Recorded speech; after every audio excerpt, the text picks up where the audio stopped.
Exodus chapter 21. Now these are the judgments which thou shalt set before them. If thou buy a Hebrew servant, 6 years he shall serve, and in the 7th he shall go out free for nothing. If he came in by himself, he shall go out by himself. If he were married, then his wife shall go out with him.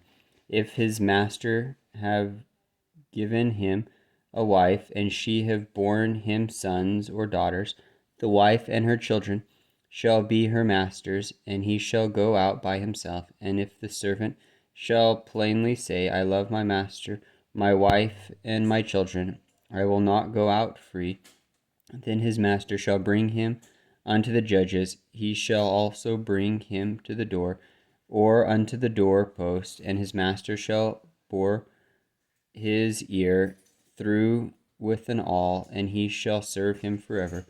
And if a man sell his daughter to be a maidservant, she shall not go out as the men servants do.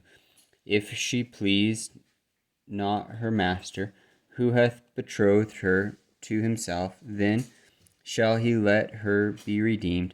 To sell her unto a strange nation, he shall have no power, seeing he hath dwelt deceitfully with her. And if he have betrothed her unto his son, he shall deal with her after the manner of daughters. If he take another wife, her food, her raiment, and her duty of marriage shall he not diminish. And if he do not these three unto her, then shall she go out free without money. He that smiteth a man so that he die, surely shall he surely put to death. And if a man lie not in wait, but God deliver him into his hands, then I will appoint thee a place whither he shall flee. But if a man come presumptuously unto his neighbor, and slay him with guile, then thou shalt take him from mine altar, that he may die, and he that smiteth his father or his mother shall be surely put to death. And he that stealeth a man and selleth him, or if he be found in his hand, he shall surely be put to death. And he that curseth his father or his mother shall surely be put to death. And if men strive together, and one smite another with a stone, or with his fist, and he die not, but keepeth his bed, if he rise again and walk abroad upon his staff, then shall he that smote him be quiet. Only he shall pay for the loss of his time, and shall cause him to be thoroughly healed. And if a man smite his servant or his maid with a rod, and he die under his hand, he shall be surely punished. Notwithstanding, if he continue a day or two, he shall not be punished, for he is his money.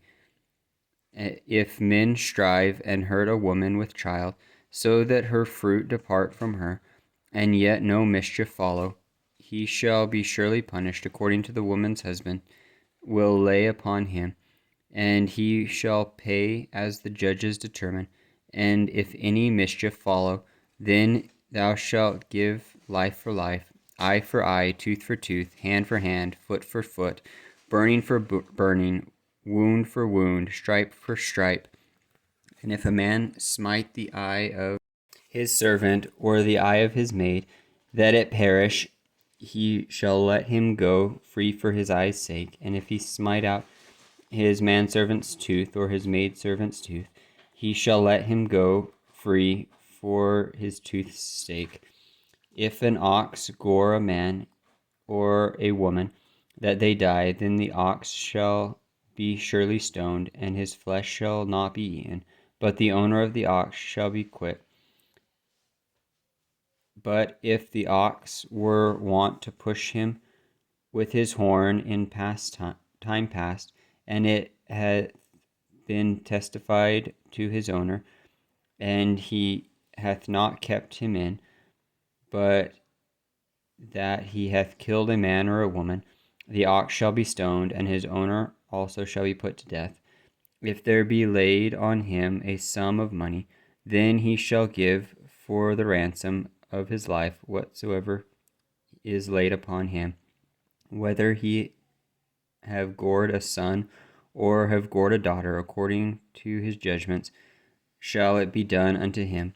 If the ox shall push a manservant or a maidservant, he shall give unto his master 30 shekels of silver, and the ox shall be stoned. And if a man shall open a pit, or if a man shall dig a pit and not cover it, and an ox or an ass fall therein, the owner of the pit shall make it good, and give money unto the owner of them, and the dead beast shall be his. And if one man's ox hurt another's, that he die, then they shall sell the live ox and divide the money of it, and the dead ox also shall they divide. Or if it be known that the ox hath used to push in time past, and his owner hath not kept him in, he shall surely pay ox for ox, and the dead shall be his own.